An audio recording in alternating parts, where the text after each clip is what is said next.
Estamos de volta para a segunda parte deste jogo económico. De Luís Dias a Sérgio Conceição, de Diogo Costa a Vitinha. Foram muitos os protagonistas do 30º título de campeão nacional do Futebol Clube do Porto. Nesta edição do jogo económico, dedicamos um hat-trick especial ao campeão, com os números que marcaram esta conquista.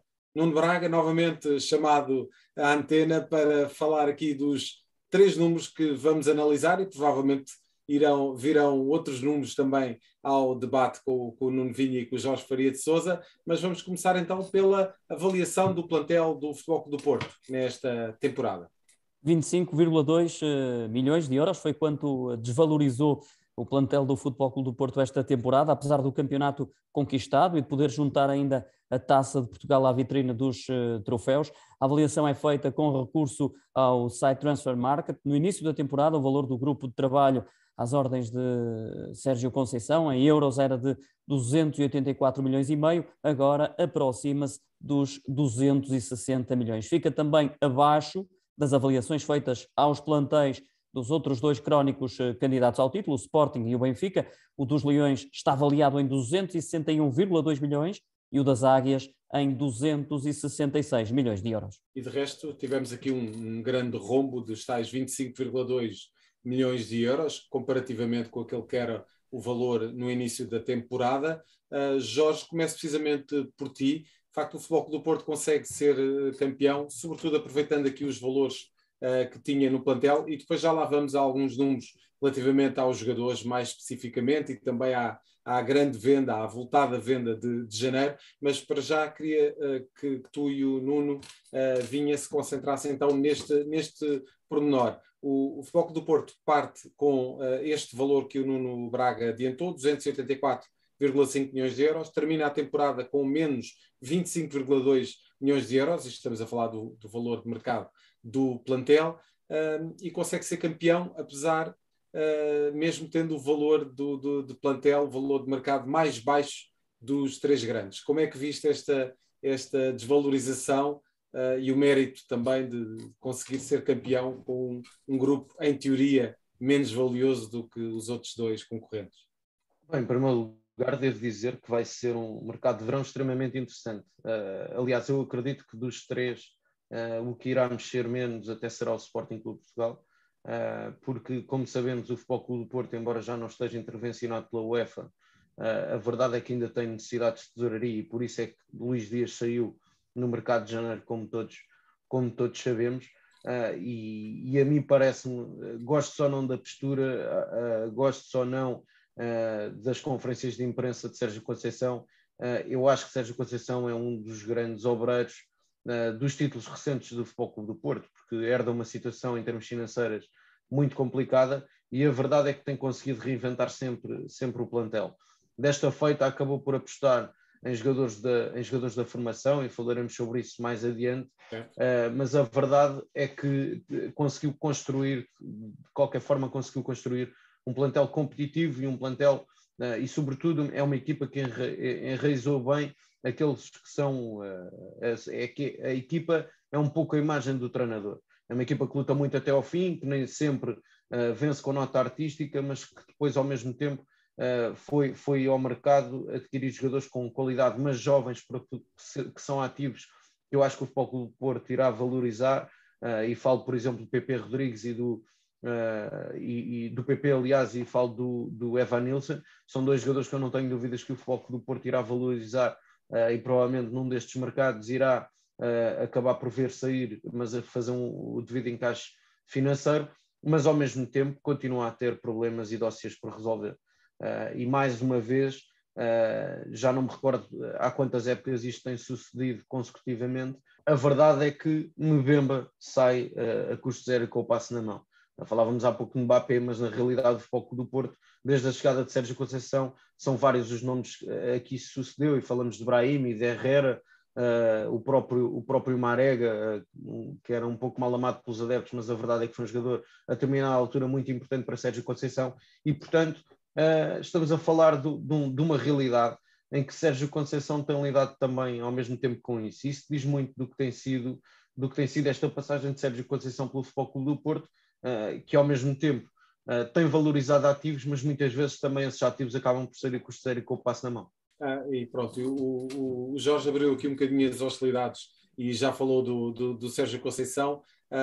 Nuno, eu iria desafiar-te a comentar este número. De resto, creio que tivemos este número na semana passada no Jogo Económico, mas o Jorge lançou aqui este tremendo desafio, que tem sido de facto uma missão enorme de Sérgio Conceição à frente do Futebol Clube do Porto. Desde o primeiro dia que Sérgio Conceição não tem contado propriamente com um investimento muito forte por parte da SAD do Futebol Clube do Porto. De resto, esse tem sido um dos motivos. Nem podia ter. E outros, exatamente, tem sido motivos de alguns recados e algum mal-estar, até público, de Sérgio Conceição para com a direção da SAD.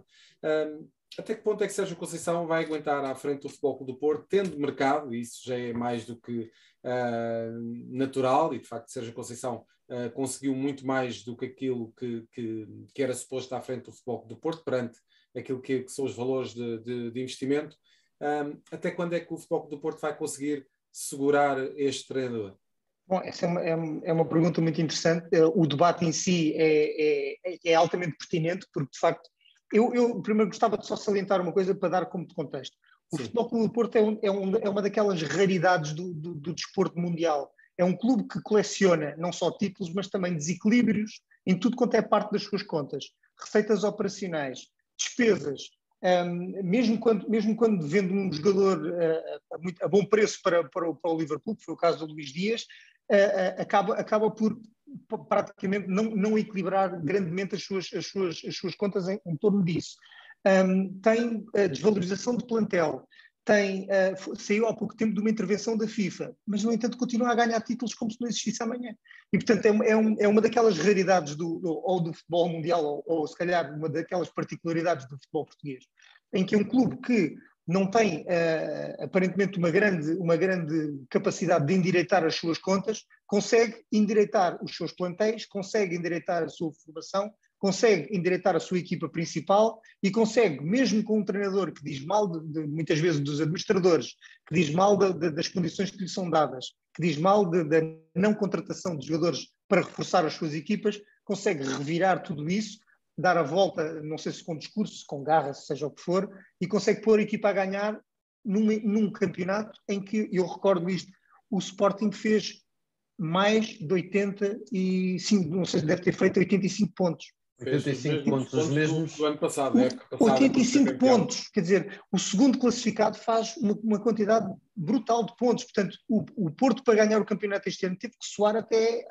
quase praticamente à última, portanto não foram os outros que perderam, eu já disse isto uma vez, não foram os outros que perderam, foi o Futebol Clube do Porto que ganhou. Agora, e isto leva-me ao meu raciocínio seguinte, se foi o Futebol Clube do Porto que ganhou e as condições eram más à partida e pioraram a meio da época com a saída de Luís Dias, que era de facto a grande pérola do campeonato português e do Futebol Clube do Porto, quer dizer, então o mérito tem que ser dele.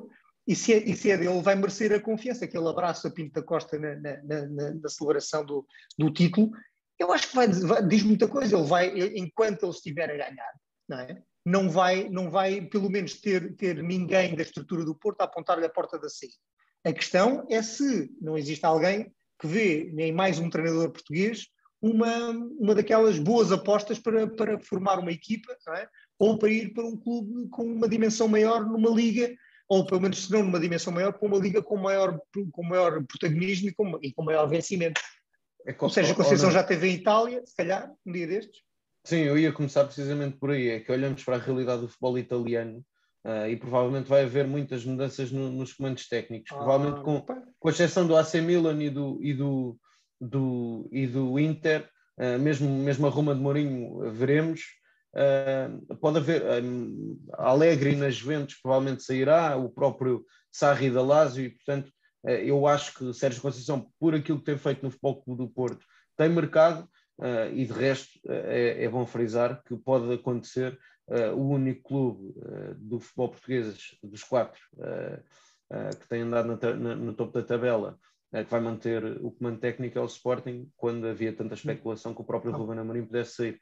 Eu acho que Sérgio Conceição pode achar que é fim de ciclo e depois de superar tanta dificuldade, querer um outro desafio. Jorge, mas se ele vai para a Liga Inglesa, deixa metade do ordenado com a língua que tem, deixa metade do ordenado em multas, nas multas semanais a cada vez que for a uma conferência de imprensa ou tiver a comentar um jogo. Vai ter que ser mais parecido ao Sérgio Conceição desta época, não é, Nuno? Como? Vai ter que ser mais parecido ao Sérgio Conceição desta temporada. Mais contido, calmo, mas ele sim, mas ele, bem, aí é que podemos ver se isto era tudo, se ele for para a Liga Inglesa e tiver calminho, aí é que podemos ver se isto era tudo um truque para motivar os seus jogadores ou não. E vamos passar então para o segundo número deste hat-trick especial do campeão, Nuno, e vamos falar dos meninos do Olival. 44 milhões de euros, esta é a valorização conjunta de Diogo Costa, João Mário, Fábio Vieira, também Vitinha, durante esta temporada, no espaço de um ano. Por exemplo, o guarda-redes Diogo Costa, atual titular do Futebol Clube do Porto e agora da seleção, viu a sua valorização disparar 10 milhões de euros para 16 milhões. À direita, João Mário começou a época passada com um valor de 4 milhões de euros e um ano depois já apresenta um valor de 12 milhões. Já Fábio Vieira surge com uma valorização de 8 milhões de euros no mesmo espaço temporal, mas o grande campeão das valorizações entre os meninos do Olival foi mesmo Vitinha. Há um ano atrás valia 7 milhões de euros e hoje está avaliado em 24 milhões e está debaixo do olho do selecionador nacional Fernando Santos. E de facto uma das dúvidas que surgia no início desta temporada, e nós discutimos isso aqui no Jogo Económico, era até que ponto é que Sérgio Conceição iria ter espaço e possibilidade de apostar nestes meninos do Olival.